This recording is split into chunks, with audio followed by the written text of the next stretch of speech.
Great auto transport software platforms provide logistics businesses with smart architecture. But it's the nuance of an amazing team that truly goes above and beyond. These are not paid actors tonight. Join Aaron Korff, Ashley May, Keshia Harris, and Collins Morley of ClearPath TMS to learn about their team, experience, methods, and success. Please say hello, make new friends, and learn from the best on ATI Auto Business.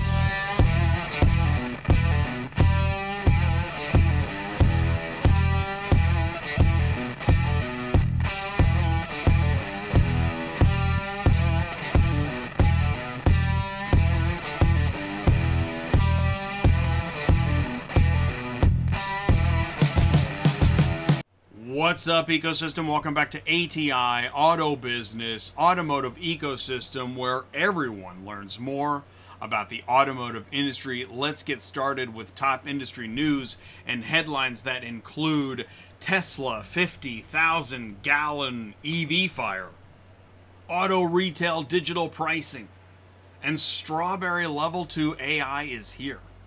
Interesting. At the quarter hour, we got Aaron Korff of ClearPath TMS. He is with us, and then we have his team. Ashley, Keshia, and Collins are going to join us. This is show 364 in a row. Please do say hello in the live chat. You can click share, click copy, grab that YouTube link. Hello YouTube, hello LinkedIn. We are live again on a Tuesday night on Automotive Ecosystem. Again, show 364 in a row on a Tuesday. It's ClearPath TMS behind the screen. Now we're learning more about ClearPath TMS. If you're not aware, I'm excited for you to watch the show live or on demand and learn about the team. Yes, this is auto transport software, mobile app, TMS, and much more. And that's Aaron. That's Aaron in the TV commercial, but he's come out of the camera into the studio, I suppose over Zoom. He's the president of ClearPath. Yeah, I'm excited to have him here. We did a Thursday show, but now it's a Tuesday show, and we have his team. We have Ashley May. She is a customer success manager. Keshia Harris is director of customer success, and Collins Morley, chief software architect, is with us. We're tearing down the walls between engineering and customer success, and that's not easily done. Ask any auto transport, any software company. Engineering and customers with the clients, and they clash and they communicate, and this is where you find out what your team's made of. Know your ecosystem, new, used, auction, dealer, logistics, etc. And this is ATI. This is where you see this on LinkedIn, hashtag desperate, because hashtag open to work in the digital shift. Well, let's just be honest. This is ATI, and we're talking about it. I mean, you're seeing change right in front of you. We are the neutral zone, and we welcome the hard news. Oh, hey, we have some hard news coming up. At Used Car Week, lenders moving repo cars, old habits die hard. I am moderating a panel again this year. I'm excited to have a panel with Vaughn, Dave Sutton, Renee, Brian Russell, Jordan Sawalkaw. We're going to be learning more about that and talking about it as we lead up into November. Tuesday nights is the Automotive Ecosystem. That's where you are now. If you were here last week, we had Convertible Concepts Corporation with their trailer launch at AHA. And then there was a short that came out about that. So let me know if you have questions about the convertible trailer. 2 to 3 minutes to convert it. Industry Logistics is the Thursday show. Now this Thursday, we're going to have Auto Hauler Exchange talking about how carriers sign up and use it. What, soup to nuts. How do you get in? How do you book loads? And how do you get on your way? That we got Jake Burkle at Auto Hauler Exchange in sales joining us for that. Well, let's go ahead and jump into some news. It's 5 minutes after. Whew, we made it. Okay, we got to keep going. I got a bunch of news. Okay, Tesla semi-crash required 50,000 gallons of water firefighting aircraft to put out the blaze. California Highway Patrol said the temperatures reached 1,000 degrees Fahrenheit. They needed a plane to put out the Tesla EV semi-crash. In California last month, firefighters dumped 50,000 gallons from the air on the burning wreckage of the electric tractor trailer. In order to extinguish it, authorities were forced to call in air support to water bomb the vicinity to keep the fire from spreading. California Department of Forestry and Fire Protection used an aircraft to drop flame retardant on the immediate area of the burning electric truck. Are you getting this?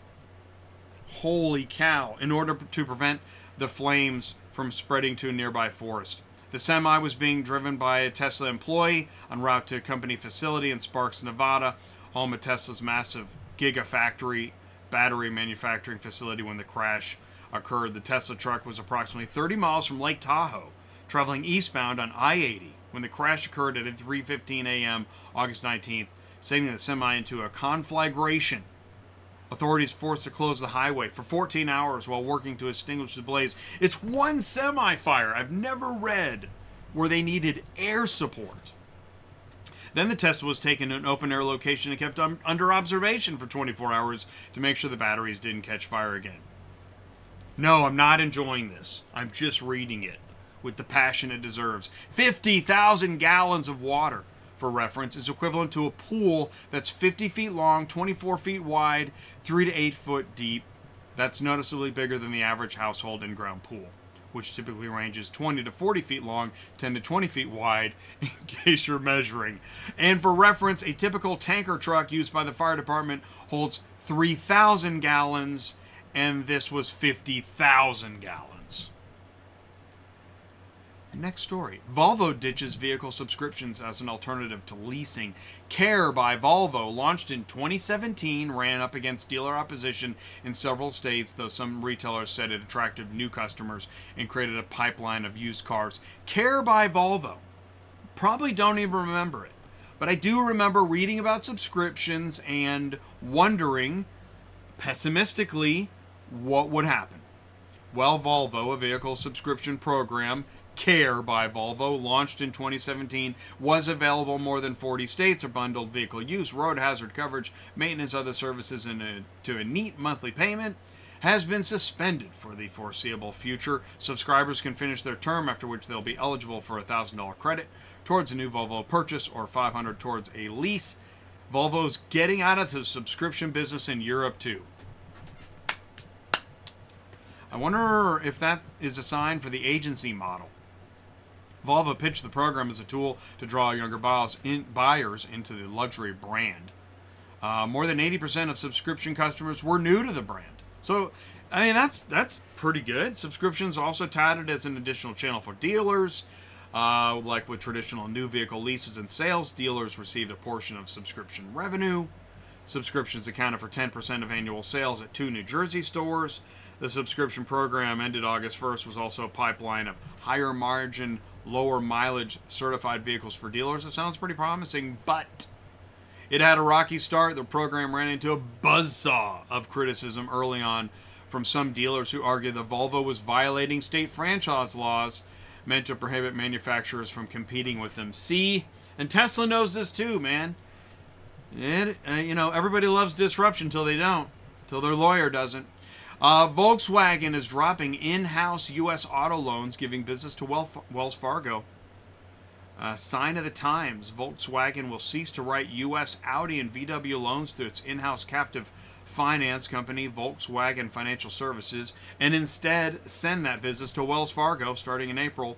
After this transition, VWFS will focus on consumer leasing and usage-based products. The partnership is a multi-year co-branded agreement. That's Volkswagen and Wells Fargo. Wells Fargo will be responsible for processing auto loan apps, handling underwriting, making credit decisions, servicing the loans. Volkswagen Financial Services will continue to service the loans that remain on its books.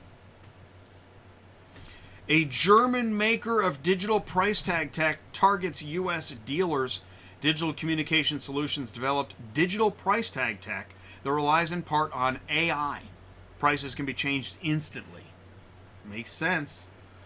Why look at the sticker in the window when you can, let's see. Based in Berlin, producing tech designed to help customers access accurate and instantaneous pricing for available cars and dealerships, Digital Communication Solutions is expanding to the U.S. The company's main tech centers on a digital pricing tool, a tablet placed inside the car at the windshield or side window for customers to view.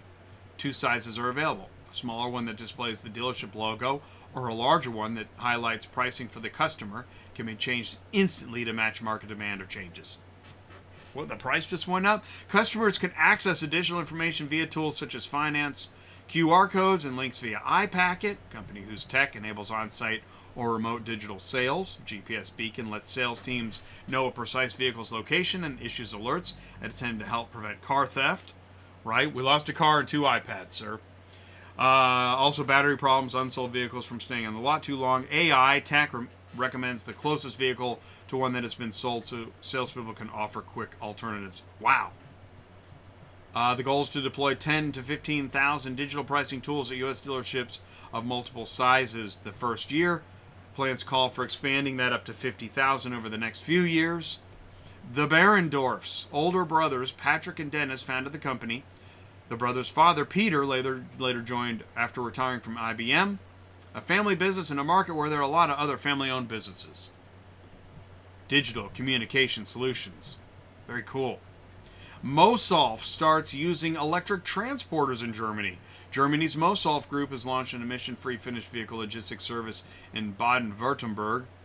At its Illingen branch, Mosolf is operating 6 fully electric transporters. Trucks are supplied with e-truck maker Designwerk, and the trailers are supplied by Kasbohrer. It said it will add another 6 in 2025. Mosolf aims to reduce CO2 emissions by up to 1,000 tons annually, reinforcing its commitment to climate-neutral freight transport. Trucks will be able to move more than 40,000 finished vehicle a year. Right? Just watch out for the 50,000 gallons from the skies. Zoom deploys nation's first 100% electric school bus fleet in Oakland, California. Who's laughing now, Jay? Huh? Zoom. Here's the bus. EV bus in Oakland. Historic achievement in Oakland, making its first major school district in the U.S. transition to a 100% electrified school bus system.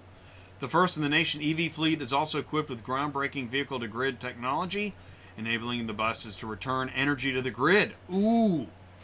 Zoom is deploying a fleet of 74 electric school buses in Oakland, each with its own bidirectional charger managed via an AI-enabled virtual power plant. The all-EV fleet will decarbonize student transportation while sending 2.1 gigawatt hours of energy back to the grid annually.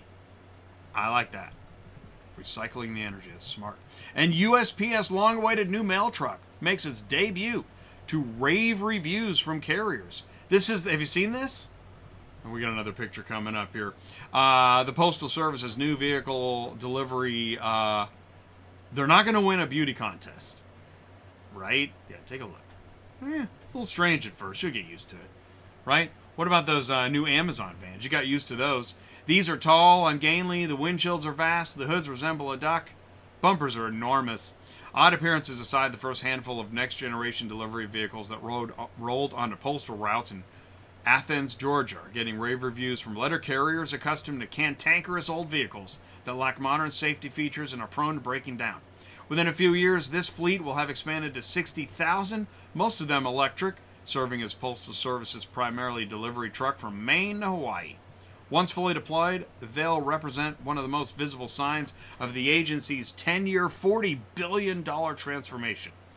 Renovating aging facilities, overhauling processing and the transportation network. The noisy and fuel inefficient, the ones you're used to, the Grummins, are costly to maintain. They're scalding hot in the summer. With an old-school electric fan to circulate air, they have mirrors mounted on them. When perfectly aligned, they allow the driver to see around the vehicles, but the mirrors constantly get knocked out of alignment. Nearly 100 of the vehicles caught fire last year. The new trucks are being built with comfort, safety, and utility in mind by Oshkosh Defense in South Carolina. Even tall postal carriers can stand up without bonking their heads and walk them front to back to retrieve packages for safety. The vehicle has airbags, 360-degree cameras, blind spot monitoring, collision sensors, anti-lock brakes. Sounds pretty awesome. Here it is. Look at that bad boy. Right. Makes sense. It's going to be nice. The new truck also features something in common with cars: air conditioning. Another driver said he appreciates the large payload area, which can accommodate bigger packages, and the fact he doesn't have to crouch, helping him avoid back pain. non-union or union members are enthusiastic. Oh, good. Now, news flash, right? What'd they say? They're going to ramp up to 60,000? Start hauling these bad boys. Heck yeah. Transit vans delivered. Amazon vans done. Postal up next. Okay, the biggest AI news in 2 years. Seriously? Strawberry. It's called Strawberry. It's here. OpenAI has released an initial version of its codenamed Strawberry project, a new AI model that displays advanced reasoning. The new model is formally called O1, and it's designed to spend more time thinking about problems before it responds, mimicking how the human brain works. Although we like speed, right? Use ChatGPT enough and you want speed. O1 can reason through complex tasks and solve harder problems than previous models in science, coding, and math. We have 5 levels to the AI. We are entering level 2, reason. That's O1. Level 2 is critical for what comes next because reasoning unblocks more advanced capability by giving AI systems the ability to solve more complex problems. That's action in level 3, and even helping us move AI research breakthroughs. Level 4, that's innovators, on to level 5, organizations. Reasoning is the foundation of all of it. So this is Strawberry, and if you use ChatGPT, now you can, I guess you can at GPT in your normal day, and then you'll get some ChatGPT in your conversation. Why not? I got this today, Jay, wondering if you had any contacts in the logistics industry that is working with AI functionality. We're looking at a few things. Yeah, I got that email today. That's cool. Yeah.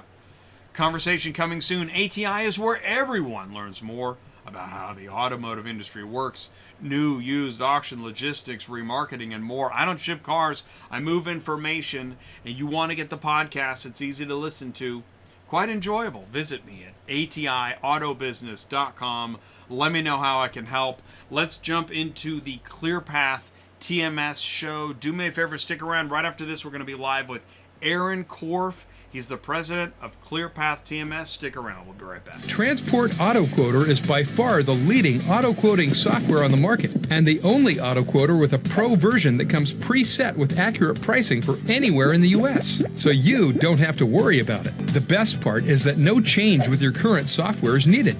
Just plug TAQ in and start booking jobs. Carriers can easily plug TAQ into their current websites and start making money right away. I bet you're wondering how we do this instantly and accurately 24/7. Well, constant analytics is the key. Our PriceWatch team is constantly monitoring current market conditions, paying close attention to seasonal and quick-moving industry changes. At the end of the day, it takes a lot of time and data to maintain good pricing, time that most of us just don't have on a daily basis. So free yourself up. Using TAQ Pro is really a no-brainer. Save time and money, maximizing your leads and optimizing your online investments. You'll finally be able to sleep well at night knowing that TAQ is on the job selling for you 24/7. Never missing a potential job. Auto Hauler Exchange has revolutionized the way vehicle haulers and vehicle shippers collaborate. The Exchange B2B marketplace connects vehicle haulers directly to shippers in a frictionless manner. The Exchange helps vehicle haulers maximize their capacity while eliminating empty miles. The Exchange is the first true B2B marketplace of its kind in the vehicle logistics industry. By connecting carriers and shippers directly, carriers can save time and choose which opportunities fit their needs each day. At the same time, shippers can rest assured that their vehicles are being moved by qualified, vetted carriers who fit their vetting program. The Auto Hauler Exchange has democratized the vehicle logistics industry by eliminating the middlemen and connecting shippers directly to available carriers. All right, we need to brainstorm for this commercial. How do we show our audience that we're the best auto transport platform in the industry? Oh, we need to show them our dispatch manager. Optimizing routes has never been easier. We should definitely show them our EDI management screen. Managing contracts is simple with ClearPath's EDI toolkit. Who doesn't want to work with the big manufacturers? These are all great ideas, but we need to highlight what makes us special. Sure, we can talk about all our awesome features, but the bottom line is, We invest in every single one of our clients, giving them the power to scale up and increase their revenue. That's perfect.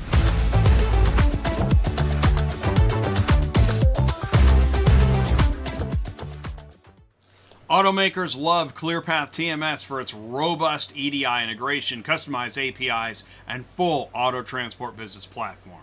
Request your demo now. Visit ClearPathTMS.com. Thank you so much. Please do help me wish a very warm welcome to. We have the president of ClearPath TMS joining us now. Aaron, can you see me and hear me okay? I can see you great. I can see you. I can hear you. Now, on the After Effects monitor, it does look a little dark. I brought my brightness down to match you. Okay, we're can you give okay, me? But we're fine. I can do something. Give me. You can? 3 seconds. I just got to run cool. around. Cool. Yeah. No, do that. I'll talk to the folks. So, all right. So we're live with ClearPath. Let's check the live chat, by the way. Okay. So Mark is here. Yeah, Mark. I think actually, Mark, you're gonna like tonight's show. Thank you so much. Oh, Derek at Fine Line Transportation is here. What's going on, Derek? And yeah, this is it's a software show. It's a transportation and logistics show. However, with the email I got earlier, I think that this is a large company show. I actually got somebody emailed me earlier asking me if I could help shed more light on AI within our auto transport business and logistics software understanding, which is pretty cool. So, setting that aside, okay, Aaron, we were prepping, we were talking. Yeah. One of the things we want to do is, because this isn't easy, right? ClearPath TMS, explaining what the team does and what we're here talking about. Do me a favor. Why don't you reintroduce yourself and lean into what we're doing here tonight? Yeah, I think so my name is Aaron Korff. I'm the president of ClearPath TMS. We're an auto transportation platform. We service many carriers throughout the industry, and we love all of them. So beyond that, in terms of leaning into what we're doing here, I think one of the themes is we shot a commercial. And one of the reasons, Jay, we actually shot this commercial was for your show. You said, hey, if you're going to come on, I'll show you a commercial. Give me a commercial. And then I realized I needed commercial. So I made a commercial, and I used the staff. And part of the theme of the commercial was, how are we going to feature the software?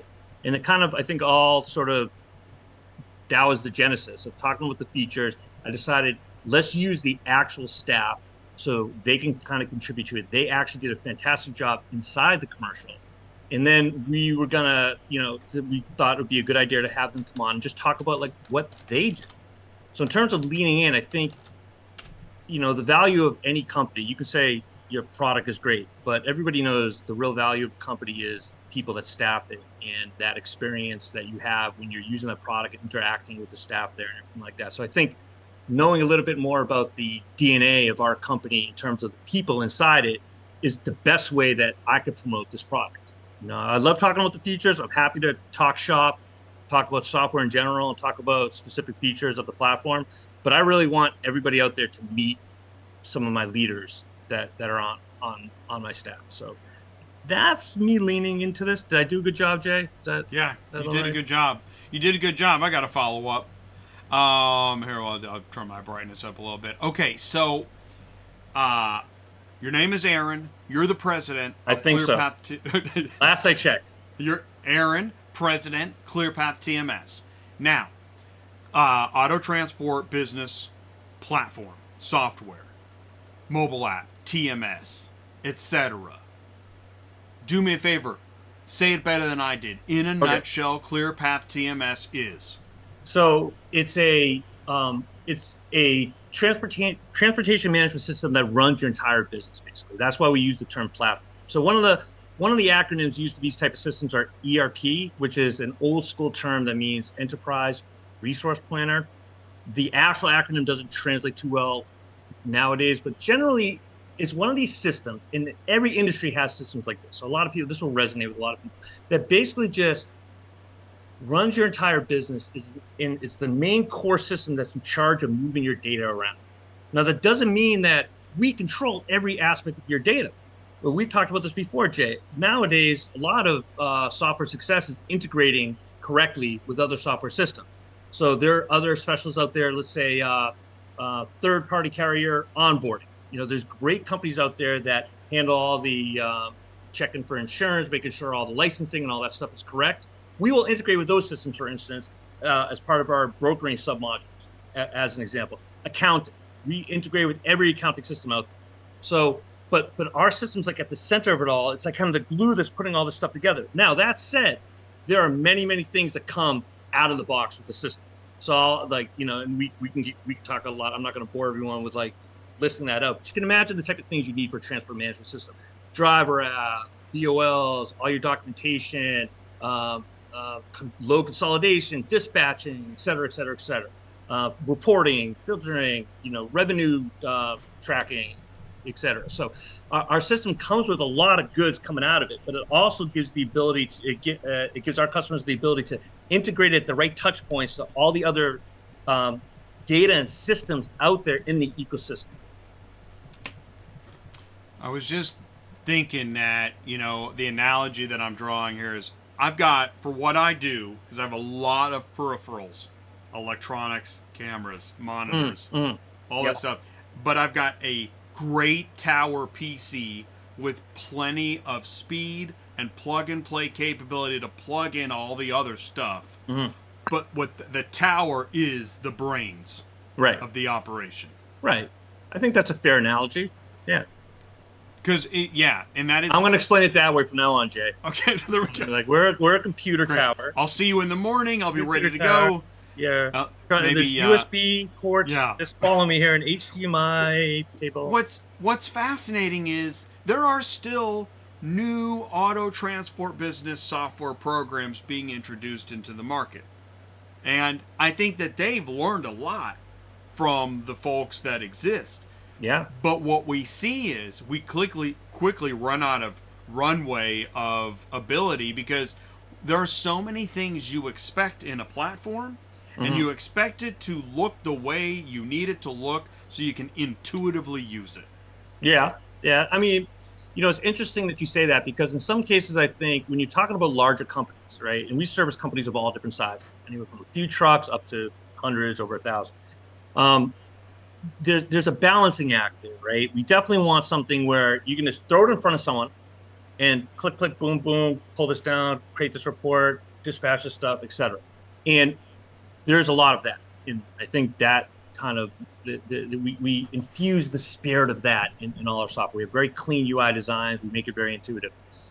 But in some sense, when you think about it, it also kind of operates, the analogy we use sometimes is like a F-16 or something, like a jet plane. Someone can't just hop in a jet plane and intuitively figure out what all these knobs, all these things do. There's a lot of knobs when you're a big fleet and you're running a transportation business. There's a lot of knobs. There really is. I think any owner or any person working inside a carrier will agree with that. So we have to have all those knobs there as well. So there's a balancing act, making it intuitive, right? And that balancing act is going back to our staff. We have our customer service people aren't really even customer service people. We technically call them customer success. That's like the department. They're really business consultants. They really understand people's transportation businesses. And so through that, the whole process from implementation to daily operations, they're there holding your hand, working with you through anything that they need to work with you through. And I think some of my staff is going to come on later to speak more to the specifics. And a lot of what they do is training. They'll train you on different modules and different things that you need to know. Some people are just kind of very, very quick. They just got the knack for this sort of thing. They need very little training. They come in, they want to kind of click around and figure it themselves. They want to look at some online information and go from there. But we enjoy getting on the phone with them and training them. And sometimes we're very proactive about it. We need to be proactive about it, because we don't want somebody. The worst thing that happens is if some customer says to me, hey, this, I've been using it for a year now. I didn't know this thing was even there. I didn't know that feature's there. It drives me crazy. I wish you would talk to us, let us train you, ask. It pains me that you weren't utilizing something that the system gave you. you had an opportunity there to allow the system to, help you with all those things that the system does in terms of like revenue generation and expense management and all that good stuff. And so I really want people to get the most out of the system. Training is part of it. Intuitive is good, but I think if you just want it to be 100% intuitive, and there are software systems out there, without mentioning names, that they have to be intuitive because they're servicing a wide audience that are doing quick transactional things with it, right? We need to balance that intuitiveness with robustness, and the secret ingredient there, I think, is training. That is that you expanded my perception of what we're talking about. Yeah, that makes sense. I mean, you have a jet I do that plane sometimes. at one point. Yeah. Well, and it is interesting. You do all that work to sell it, to get them to sign up, but now there's another round of, like you said, the training. I think of it as onboarding. Right. And during that onboarding, everybody gets onboarded. Onboarding, that's also when you forge the client beyond just the sale. Yeah, and you build a relationship too. Like now we're almost like an outsourced employee. Like my staff is almost like their outsourced staff for them to some extent when you really think about it. They some people take this to extreme limits sometimes, which is fine. But our staff is like always available. So this isn't the type of thing where you're putting in a ticket and waiting for a response and for your ticket to get escalated and all this. This is like a phone call. This is an email. These are immediate replies. That's in our SLAs. It's in all our contracts. Like we have to reply right away. There's anybody that's in the chat right now. It's like one of our customers. I'm not gonna grab their hand and raise it for them, but they'll tell you that there's no such thing as like reaching out to us and then getting back to you like at the end of the day or this sort of thing. No, it's the same reason if you reached out to a coworker and they need to get back to you on something, you're not going to hear from them at the end of the day. Definitely. This is where, because we are at some point trying to draw a line in the sand of what's something you can pay for versus what's something that feels like it's part of your business. Right. And I don't think everybody can say that. We want to be partners. We don't. Yeah. Yeah. Let's do this. This is perfect time then. I believe that I saw a TV commercial that contains some people that may or may not work with you. So let's bring in these paid actors. We have Keshia Harris, Ashley May, and Collins Morley. Those are made up names. Now. Those aren't even real names. Made up names, really? Yeah, no. I think they were the Emmys last night. Yeah. All three of Yeah, them. right, yeah. Was it Sunday night? Boy, time moves fast. Okay, there's Collins, there's Ashley, and to go in order, what we're actually going to do, Keshia is raising the tension and suspense of the movie script right there now. It is. There she is. Okay, Keshia, can you see me and hear me okay? You're muted, She's Keshia. got her courtesy mute on. She's logging in. This is like, it's like worldwide via satellite. There it is. All right, Keshia, Hi, hey, Keshia. Keshia, Hey. do me a favor. Say hello, give us a brief introduction about you. We'll go around to Ashley and Collins after that, and then we'll kind of jump back in with what you do. No problem, no problem. My name's Keshia. I'm the Director of Customer Success. I've been with the company for about 3 years, and pretty much I oversee a team of customer success managers and guide them through different projects. That's my general day-to-day. There's a lot of other roles that entails, but you did say we'll get back to what I do day-to-day. So we can talk more about that. Perfect. Thank you, Keshia. Ashley, you're next. Please say hello and tell us about you. Hello, everyone. You can hear me, right? Yes. I didn't yes. come. Okay, no technical difficulties. I Yes. aced that. Hi, everyone. My name's Ashley May. I am a customer success manager at ClearPath, and I recently celebrated my 2-year anniversary, so very exciting. I am one of the CSMs on the customer success team that Keshia oversees, and typically when I am explaining my job title to someone, whether they're aware of the auto transport industry or not, they usually ask like, what is a customer success manager? What exactly do you do? Some people may assume that we, like Aaron mentioned, that we just answer the phone for tech problems, or we're just kicking tickets over to our engineers. But really, as a CSM for ClearPath, I am engaging with our clients all throughout the day, every day, through various means of communication, whether that's screen shares, emails, text sometimes, good old text like, hey, I'm having this problem, what's going on? And really acting as a support line for our clients. So day to day, I'm using a comprehensive approach for any of their requests, concerns, any issues that come up. So I'm considering the requirements not only of the request or concern, but the expectations of their partnership, whether that's through like a manufacturer, an OEM, an EDI connection, whether or not they're working with other carriers as sub-haulers. We're also considering best practices in the industry. And also, you know, as y'all have already discussed, our client's business process, because each of our clients, their TMS is unique to their business process and theirs alone. So these are really important factors to consider when we're looking at a given issue or request. It's not just a matter of looking to solve a problem or to create a solution for the sake of the problem or the solution. It's about considering the long-term impact for our clients. And eventually, our goal is to help our clients, as a CSM, my goal is to help our clients become confident with their system. So at a certain point, when they do feel comfortable, they're able to focus more on ways that they can expand their business and grow. So it's a lot of moving pieces, a lot of parts and roles that we play, but ultimately our goal is to help them grow and feel confident in their day-to-day process. So, hey, before we move on to Collins, let me ask this, because this is the question.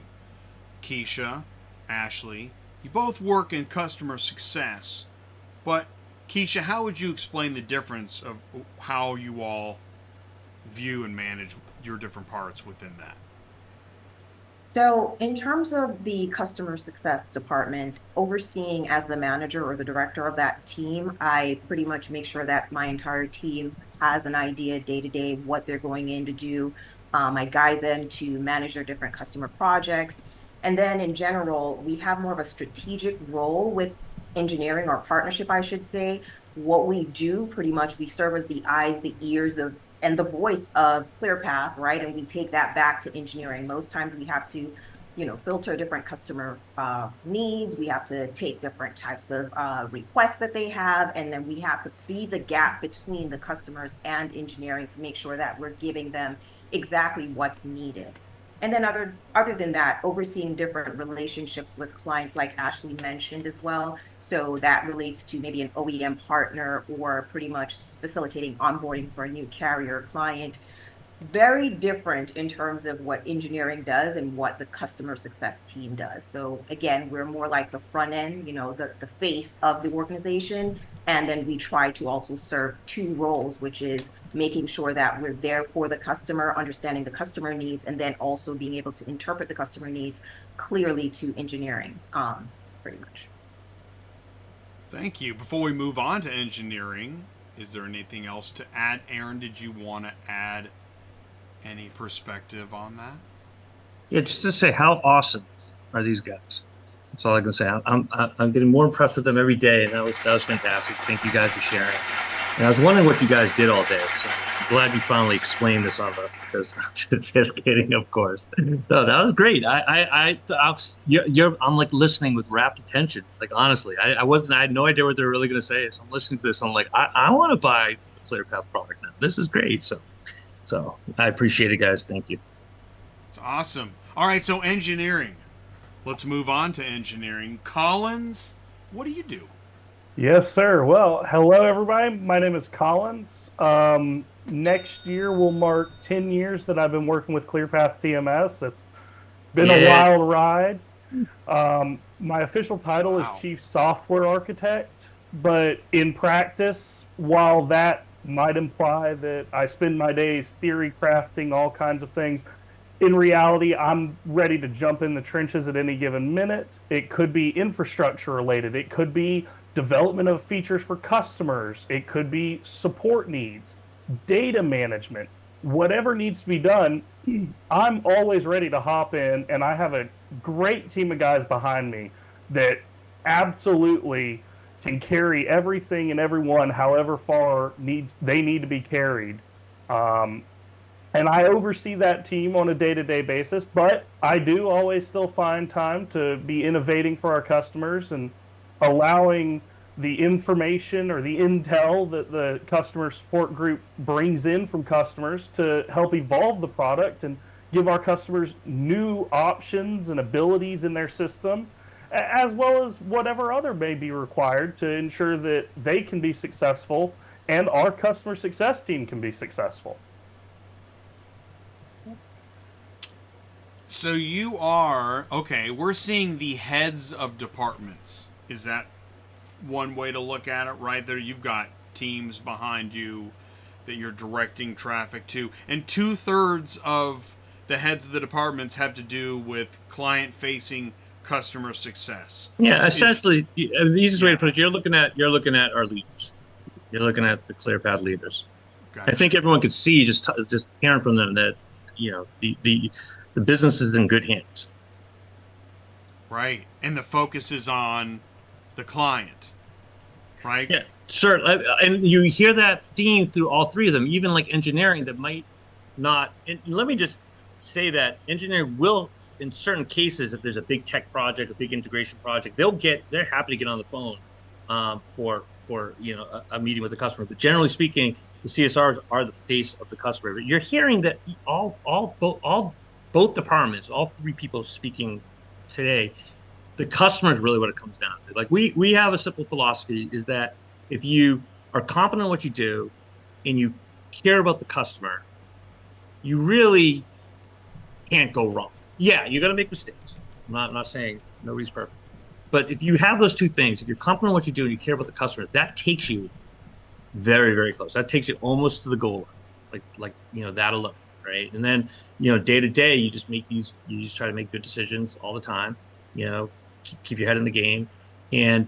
But if you don't have that passion for the customer, if you don't care about the customer, if you don't care about the business, if you don't believe in our vision of, disseminating this product out to the entire marketplace and uplifting customers. I know this sounds corny, but really, we do better. And this sounds like a cliche as well. We do better when our customers do better.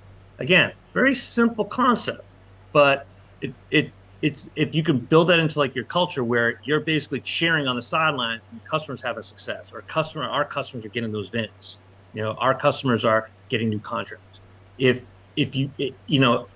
I'll be the first to say that our customers drive that. We're not going out there finding contracts for customers. We have nothing to do with any of that. But if we give them the support and the infrastructure that they need, so they don't have to focus on those problems. They don't have to sit there and worry about what's going on in their kitchen. They have people, they have to worry to some extent, but they have people that are there to help them through that they can focus on the important things. Getting freight, hiring drivers, making money, etc. And I think you see that with all three of the people that I brought on here today, Keshia, Collins, and Ashley, that they care about the customer. And I think that just goes a really long way. I think I just saw your next commercial. It's the company sitting around. They have to draw straws of who's going to contact the software company for help, and nobody wants to draw the short straw, right? Because contacting the software company blows. It's scary. It's scary. Right? In most cases, not in this case. Right. Not in this case. I'll run it by my guy. I love that. Well, so, okay, because this is where we get into the intangibles. This is the hard part, is that I see the words trust and, culture and all this stuff, but you really need that. And you can't learn it at just a camp. Right. Yeah. Certainly these two departments, the CSR in engineering, have to work so closely together that they're going to become a team one way or another. Now, thankfully, they all get along. They all naturally get along, but I think it's one of those things where, to use a football analogy, if the quarterback throws the ball behind the receiver, that receiver might be a little annoyed. He has to go back for it and contest it with, who's covering him. That receiver is going to be pretty annoyed at the quarterback.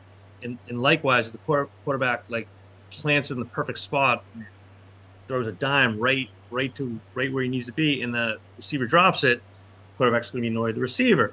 The two departments depend on each other. So the CSRs need to assimilate the information from the customer and communicate it back properly. The engineers need to be able to take action, execute for them, and give them the information that they need to bring back to the customer. So they're so dependent on each other for success that it's one of those things where they feed off of each other in that sense, and they become a real collaborative unit. I love it. Call me corny. I love watching the gym. I swear it sounds corny. I'm not making this up. Just walking the hallways and seeing them in each other's office and seeing how they work, seeing how they celebrate each success, seeing how they commiserate when there's something annoying going on. I'll admit that happens too as well. The fact that they're just always on the same team with each other. So many companies I see, there's finger pointing, fighting, all this type of stuff. None of that stuff going here. None of that stuff going on. On our worst day, you don't see any of that stuff. All right, so spotlight back on the group. Ashley, I saw you agreeing with some things. What's on your mind? Yeah, I think like Aaron said, it's a little easier than sometimes. Like you said, it may sound corny. It may sound like we're trying to pitch you like this perception of what our day-to-day looks like in the office, but it really is natural because at the end of the day, we're all working towards a common goal, which is ensuring our clients see success, whatever that looks like for them. And so naturally, it's easy to just collaborate with Collins and engineers. There's always an open door policy in the office. We all feel comfortable engaging in conversation, sometimes difficult. If I'm coming to them with maybe not a full scope of understanding the issue, they also have additional insight they can provide to me and vice versa. So it's really a collaborative environment, and definitely it's just easy. It's easy to work. Do you have a collaborative win that you want to share? Anything, any little anecdote that Anecdote. Don't get us in trouble, but I know every day you can just think of any comes the day, curveball. any hour we could probably think of something. But Yeah. we want to do the ones where we don't get in trouble. I know. All right, I don't want to talk about anything proprietary to it. Right. Oh yeah, no. That's what we'll have to redact it, and redacting the show is painful. Let me give her a few minutes to think about it. Yeah, Ashley, you think about that. Keshia, what did you want to add? So one of the things I would say about the teams in general, the way that we're kind of cohesive, it didn't always happen that way. It kind of became one of those things where we had to do trial by fire for a little bit, and then we kind of learned the nuances. And I think what gave us a better understanding was kind of putting ourselves on the side of engineering and kind of looking through some of these tickets that sometimes we might submit or request, and then looking at the loopholes or the gaps that might be there, and like, I could see why this might be a little bit conflicting or misleading. So sometimes it helps us as a team to kind of look at things from the other team's perspective to gain a better insight of what that team might be facing when there's inaccurate information or, too little information. So it's just one of those things that you have to wear multiple hats to be able to do successfully. Ooh, role reversal. So on Groundhog's Day, you guys switch offices. All right, that's gonna be a new tradition. I love it. Yeah, that's crazy. So funny. And it works the other way as well too, because engineering, like when there's a trust there, engineering is going to take seriously anything the CSRs brings. Imagine if we had like an incompetent CSR saying that this customer says this load has like this problem, and at the end of the day the load doesn't even exist or something. Just the CSR misunderstood the customer. It's not a load that they want to put in, but they write the ticket up like there's a load that's supposed to be in there and it's not in the software. It's coming up with a silly example. Now imagine an engineer going through that for an hour, checking backups, audit logs, all sorts of stuff that they do to see what's going on with the data, and coming back and saying, I'm positive it's not, can you check with the customer again? And then the CSR says, oh yeah, I forgot to tell you, I just got off the phone with them a half an hour ago in the middle of, you working on this. And yeah, they told me that this is a load they intend to put in. Sorry. Now imagine the next time that CSR puts a ticket in for this engineer. You know what I mean? So obviously the engineer is going to go through the motions to do it, but subconsciously there's going to be a lack of trust, and it's not going to help the work get done as efficiently as possible. So what, I think at the beginning when you're having a new employee come in, I think when the company was small and we had new employees training new employees, sort of thing, you saw like some of those issues. Now there's so much institutional knowledge built up, and one of the things that Keshia does that maybe she didn't even mention is that onboarding of new employees. We have other CSRs that aren't on this that they had bit parts in the commercial. You'll see them in the background.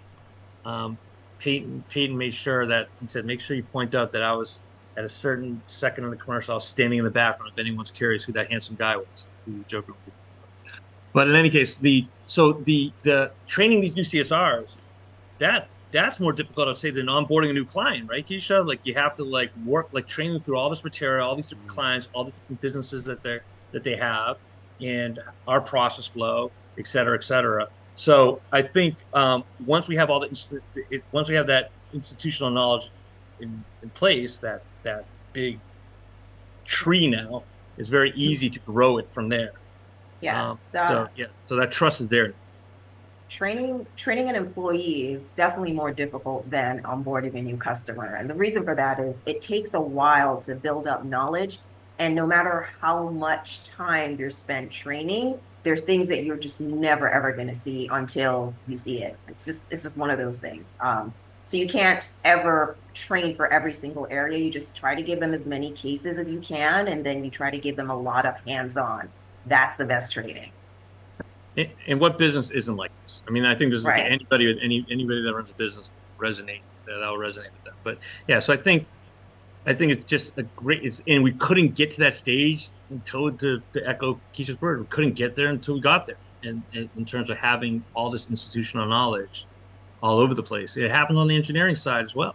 So Collins has, he years ago he's worked with newer engineers, and now he has.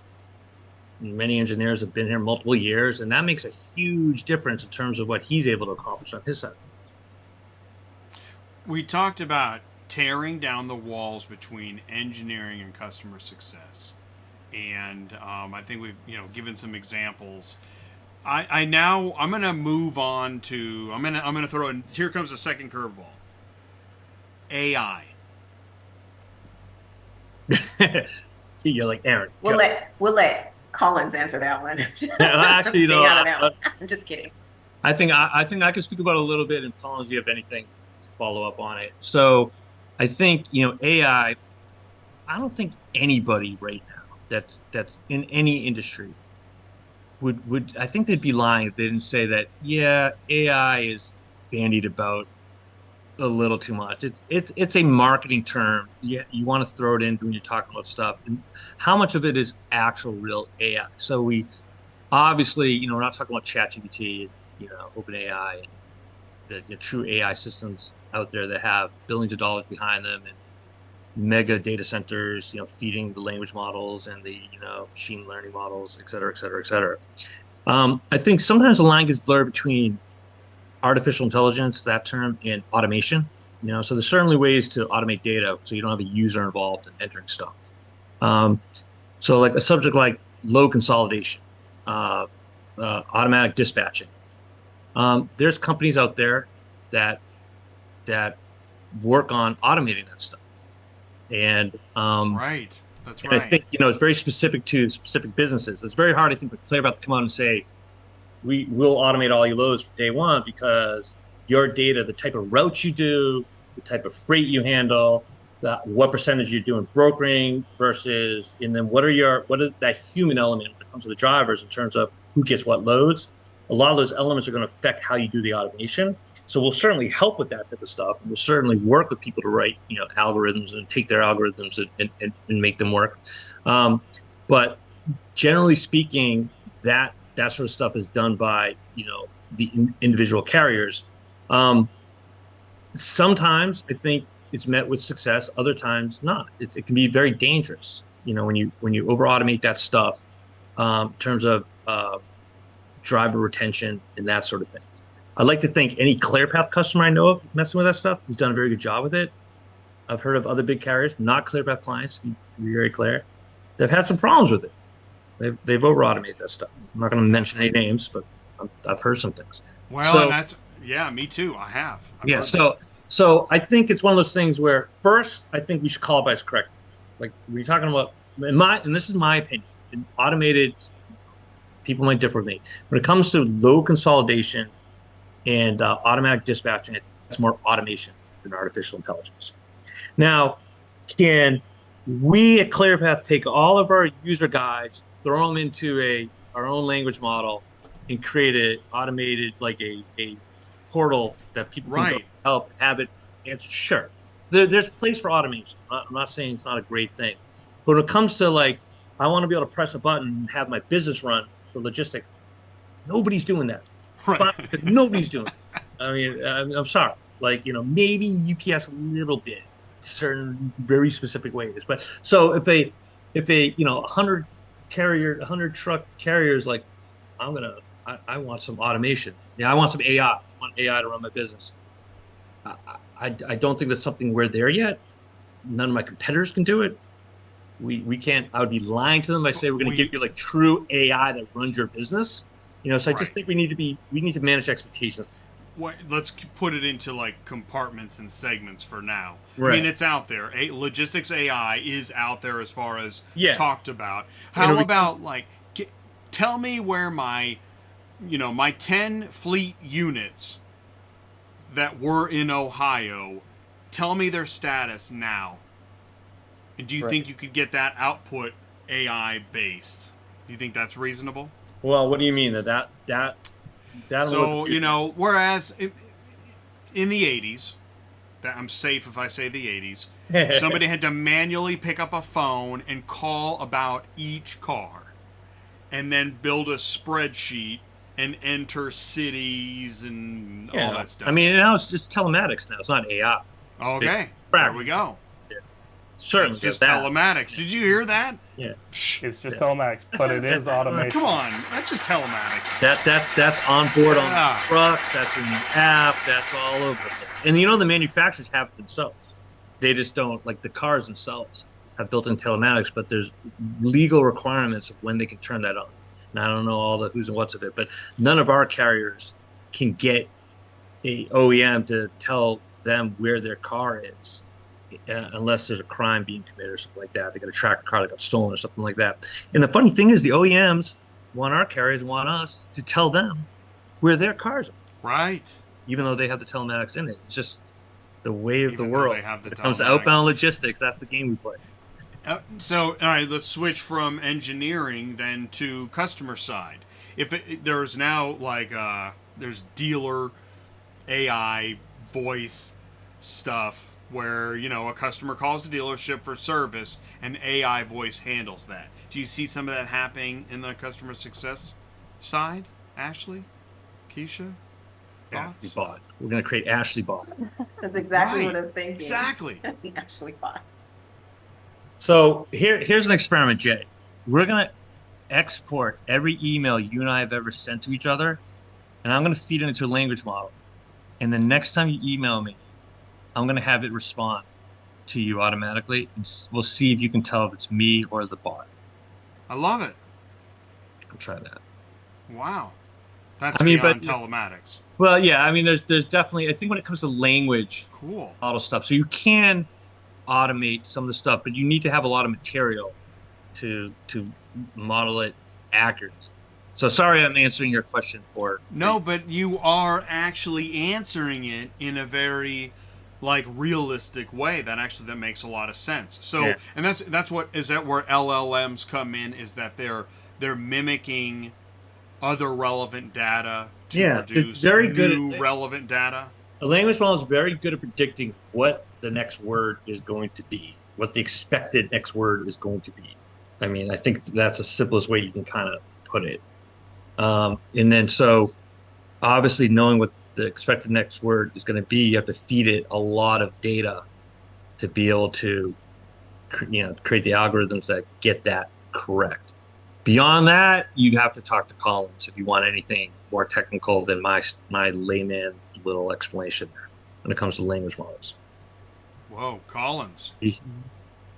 I mean, the big issue that a lot of these groups are running into now with these language models, which, I mean, it's honestly kind of amazing that they can predict speech, but they're starting to run into a situation where you've got to train these models on something, and they're running out of data to feed back into them, or half of the time the data they go and pull is going to be data that was generated by a different language model. And we're starting to see cases where you're running into loops of a sort where one model spits out something that's close but not quite perfect, and then another model is learning about the not perfect information and getting worse, and it's slowly starting to progress to this point where something that we do have to be aware of in these situations is you can have a model that's been trained on bad data and that could produce incorrect or inaccurate information. But that's where using something like a language model for customer support or interacting with customers can be a little bit risky. That's just something that we have to be aware of when we're looking at these sorts of options. I mean, don't get me wrong, they're an absolute marvel, and it's very amazing what they're doing out here, but there are some risks out there, and they're starting to show more and more each day. You know what it's like, Jay? You know when you see a movie in the 70s and like the clay animation or 60s and everything, and you suspend disbelief and it's really cool and it's really well done and you enjoy the movie. And then when the animation gets better, you look back at that old stuff, you're like, that's ridiculous. I spot that right away. I can't even stand looking at it, like enjoying it. I can't suspend disbelief anymore. We're getting to the point where someone can recognize when something, if you see a comment posted on whatever, Reddit, Twitter, or Instagram, so you can tell if ChatGPT created that. You can see that. Like we're starting to actually get to the point where we can see the clay animation, kind of, so to speak. And I think Collins is kind of speaking to that when he's talking about that it's kind of feeding itself and everything. So it becomes sort of it's like a trick, a parlor trick that we figured out. So it's not a cool trick anymore. So then it's just got to do better and better. But the problem here, as Collins was saying, is the only way to get better is to feed it fresh new data. Well, if everyone's doing this parlor trick and not feeding fresh new data, where's that fresh new data going to come from? Is it actually a big problem?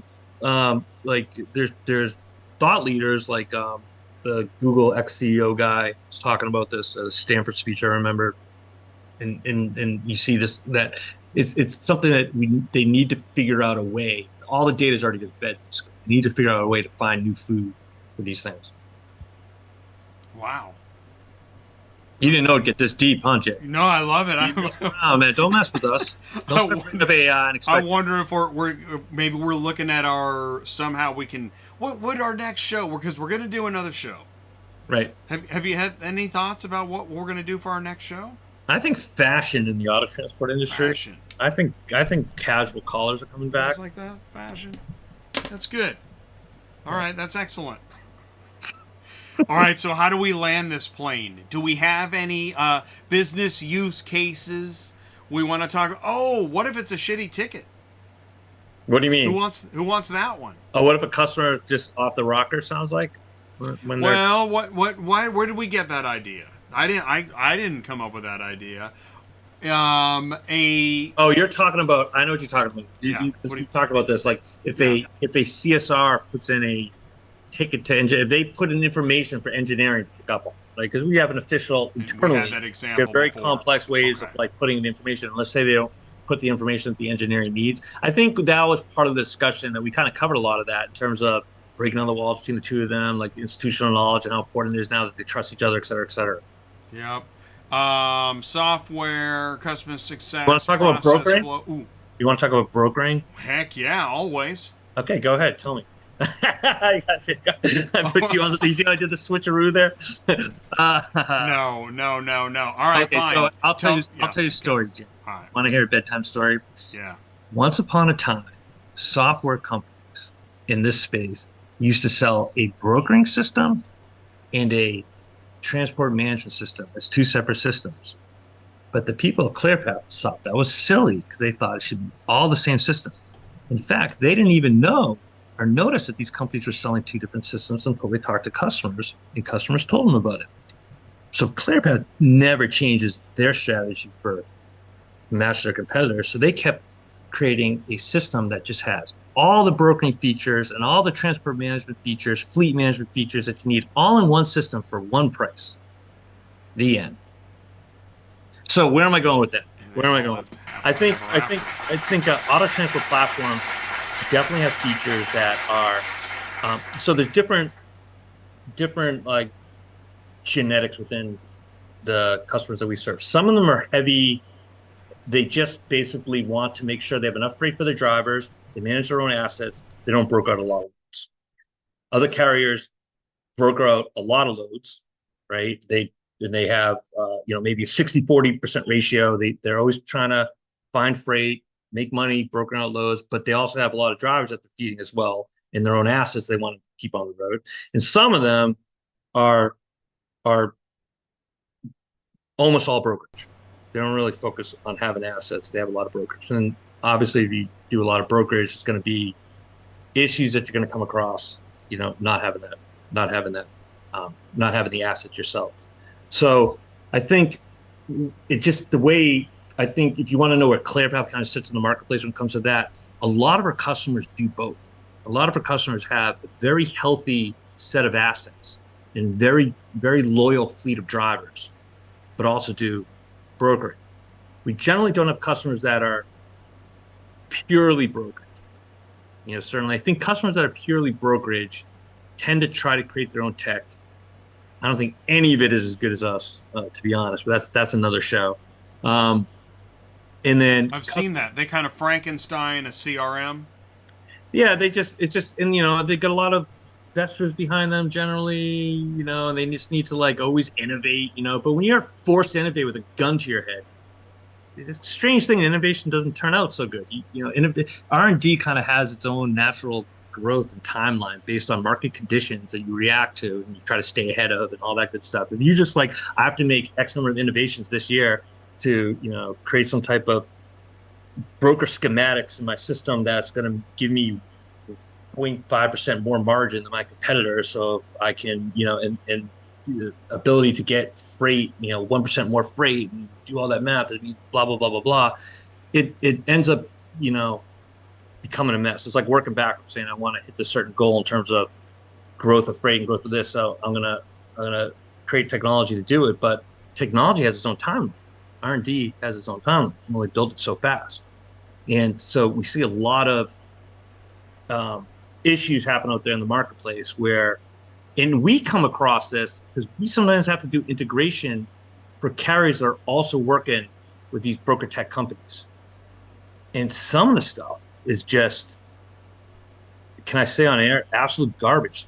It's really, some of the tech is very difficult. I'm not going to mention any names. Some of the tech is very You're like, hey, Collins, is there any way to plug this thing into our Collins is Collins would be like, we could do this, but we have to build 80% of it for them on their side, and it'll take us 500 out. It's just a complete mess. And it frustrates me because I'm like, you bastards are saying something in your boardroom to your investors that you're doing this, and you got this. This is what I say. The shareholders love it, but nobody else. Garbage. It's just so frustrating. So that's my talk about broker. That is so funny. Hey, so okay, Logan, I think we're almost near the end. Okay, Logan has a good question. This starts a debate.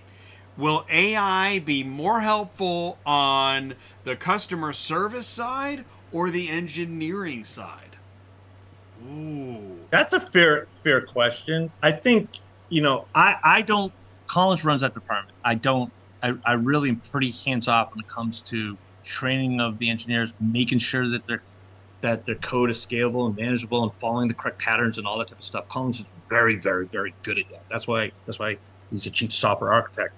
But I will say nowadays, just from not seeing or witnessing inside the company, but I look at just theoretically. I look theoretically, and this is honestly not what's witnessing inside the company. This is theoretical, is that if, these code generation like ChatGPT, you can ask it to create like a code snippet for you. If that code snippet is a tiny granule of a correct coding pattern, that's a bunch of stuff that's our stuff, but there's a piece of it that you need to write that's a tiny granule of that, and you can get it done a few minutes faster just by grabbing something off ChatGPT, and it follows all the rules that Collins has in place.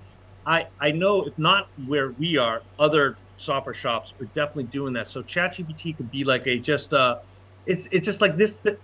It's almost like automation again. It's like imagine any tools that you use, computers, anything that you use, the toaster oven to high-end technology.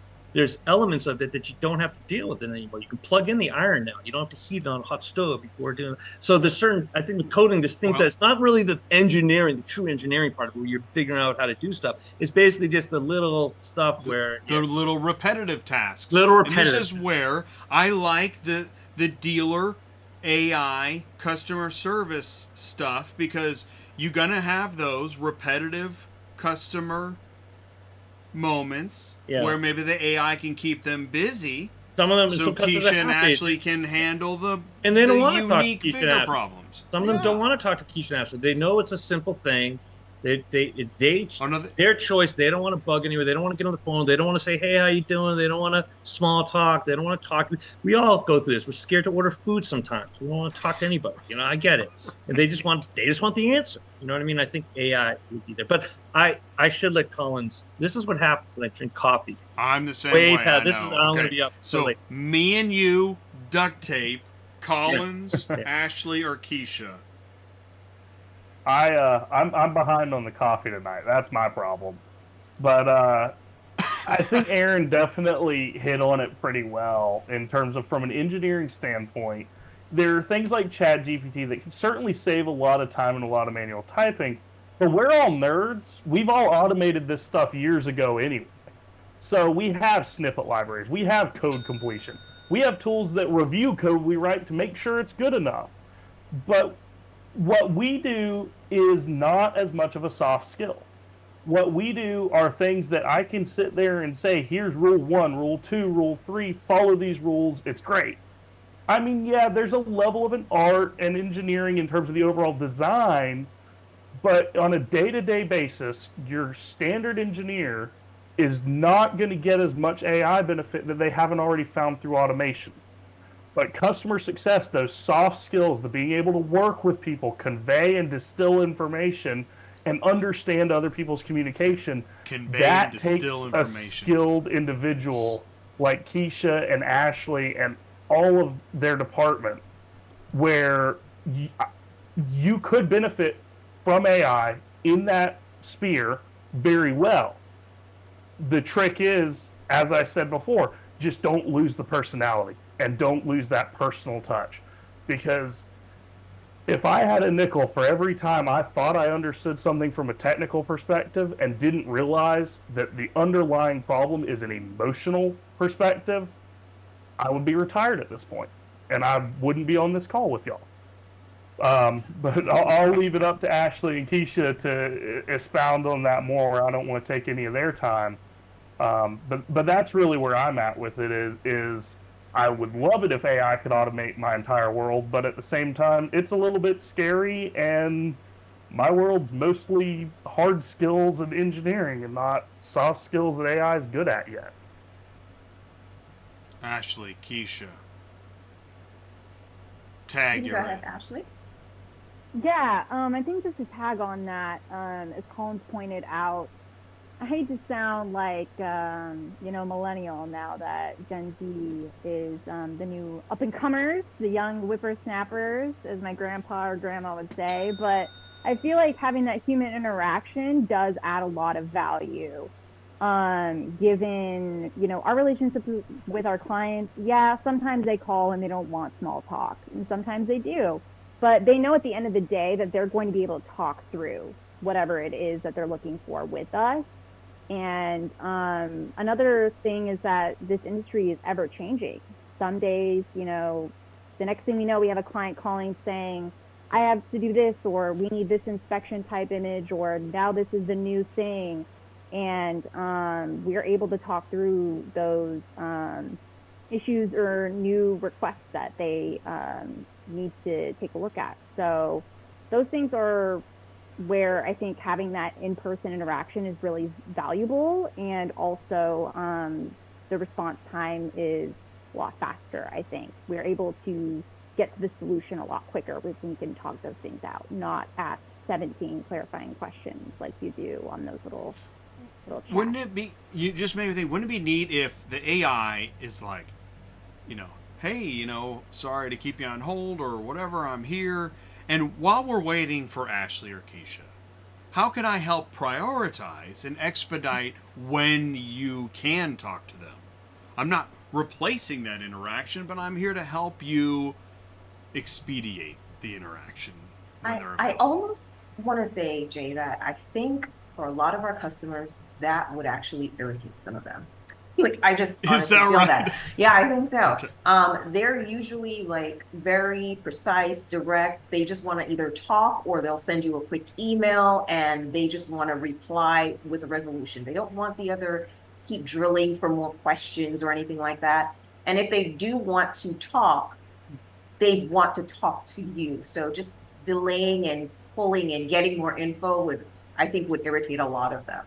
Wow, that's amazing feedback for somebody working on a customer success AI right now, right? Yeah.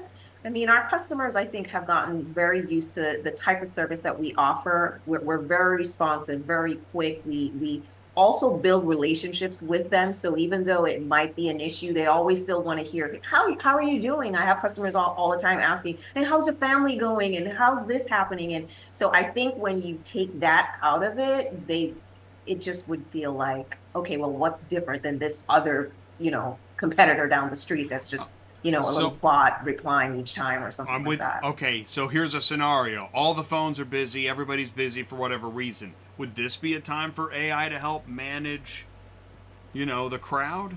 Or does that not happen? I don't know. In situations like that where we are busy, we're on the phone, I guess there could be a quick reply. Hey, I'll call you back in a short moment, or hey, let me know, what the issue is, and I'll reach out to you as soon as possible.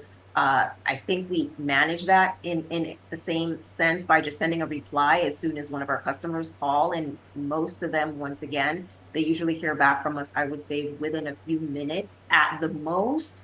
Maybe 30 minutes, and most of them know, okay, if I don't hear from them in 30 minutes, they're busy, but they're not going to keep calling. And it's never, if it's an emergency, trust me, they either text one of us, call one of us. There's a way to reach us to let us know, hey, it's a fire, we need you right now. But most of the times, they're good with waiting 15, 20 minutes. And usually that is the response time, I would say, probably even less. We respond very quickly. So we don't have that problem yet. So it's one of those cases where I don't think we would need to solve for it just yet. Yeah. What about a user working with a client that somehow circles back to you all do have the answer?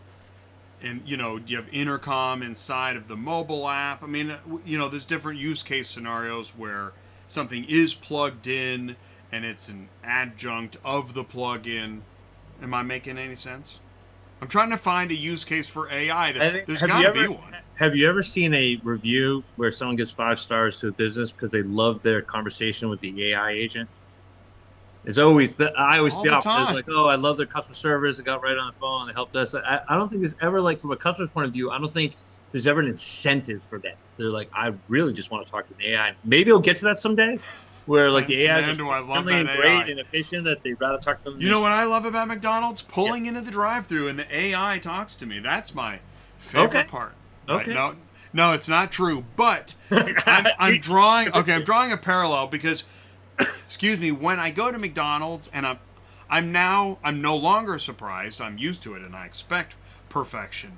But I did it wasn't that long ago where now the AI is talking to me. I have a code. I tell the AI my code. It understood that too. It pulls it up on the board. It says, "Hey Jay," and then I go up, and I don't even have to pay because it already ran my card. And I'm like, wow, this is AI. Yeah. This is AI working to get me my unhealthy burger even faster.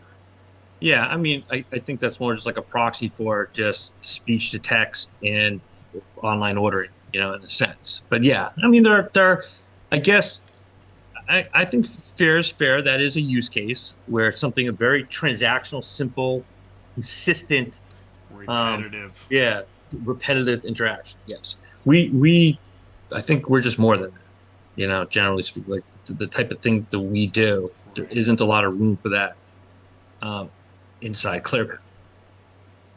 But someday, if the AIs get really smart, I guess we could be focusing on business growth stuff and leave the AIs to do that. We do more proactive stuff with our CSRs or what have you. But that is years and years and years away. That's the way I look at it. I am going to be asking some foundational questions of a company soon about what they're looking for with logistics AI. I'm going to be shopping around some of what they've come up with. So to be continued on that. Yeah. But this gave us an opportunity to talk to your team. I'm big on this. When I have meetings about what ATI does, is I say I like to get to know teams so that I know more about the company. When, not only now do I know more about ClearPath, but now I know Ashley and Keshia and Collins, and I don't need AI. Right. You don't. I agree with you on that one. Final thoughts. I'm going to let them speak because I talked to Yeah, me too. Not all at once, everyone. I would say that just, ClearPath is just a leader in what it does. I mean, I've been with the company, like I said, for 3 years, and I'm always amazed at the innovation and the care that each and every single person within the company takes with our customers. It's never a case where we feel overwhelmed and overburdened by some of these requests. Sometimes we're even shocked, like, whoa, wow, that's actually a cool thing that they're asking for. Let's look at how we can either improve it and give it to some all of our carriers. And I think with the mindset that we have within our organization, I think that's why we are trendsetters, and that's why we pretty much are blazing the trail.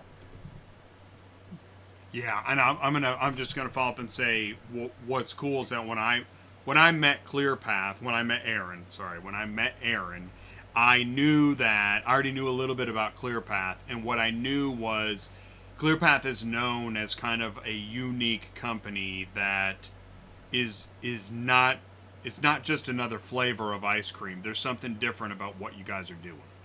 And that's why we said when we talk about OEMs and automakers, I knew that OEMs and I knew that carriers really like what ClearPath is doing. So that proceeds. Yeah. So do you think we should go around the room and let Collins and Ashley come up with some quick final words? Yes. All right. Yeah, just to kind of tag on what everyone has already said. When I, talk about my job with other people, whether they're clients or, friends or whatever, I think this is one of the first jobs I've ever had where it's so exciting to, you can talk the talk, but we really walk the walk. And like Keshia mentioned, we are trendsetters. And every day that we come in to the office, I know that we are going to do something, whether it's small or large, to really make an impact on our clients and their day-to-day. So one of my favorite things is, onboarding those clients like we talked about earlier and watching them slowly grow and kind of reflect back on where they started. We've been a part of their journey. So I think that's really what sets us apart and helps what makes us so successful, what we do. Fantastic. Thanks, Ashley. Collins, final thought? Best for last, I suppose. Yeah. I've been with ClearPath for a pretty long time, and it's always been fun to go in every day to see some new challenge, some new idea, some revolutionary concept. The constant innovation, expansion, growth, watching our clients grow with us, it's been amazing. But at the end of the day, since day one, it has always been about focusing on the customer. And despite the growth, or as part of the growth even, that has never been lost. And it has always been customers first. And the fact that we have hung on to that ever since I started here, and even advanced further in that direction, is something that you really don't see very often, and it's so fun to be a part of that. Fantastic team. And Aaron is a unique guy. He's accessible, extremely knowledgeable, and sets the tone, right? I like quirky. Quirky? Yes. Let's go with that. We're going to go with that theme for tonight. Makes me feel more approachable, like less intimidating, quirky. Mysterious. Mysterious and quirky. Mysterious and quirky. In fact, I just realized, plateau. Not oblivion. Plateau will be You should explain that. For some reason you conflate our lovely load-sharing network with obliviating the entire universe or something. Oblivion. Not bloviate. Obliviate. Obliviate. Plateau. We're just gonna that'll be the next chapter teaser. There you Plateau. go. I think that should be the subject matter. Maybe the next one. We'll talk about collaboration. Talk about the load sharing marketplace. We'll talk about stuff. Lots of stuff. And a lot of people talk about, why can't we get along and communicate? And well, there we go. It's called Plateau. Keshia, Ashley, Collins, thank you so much for joining us tonight. That was really fun.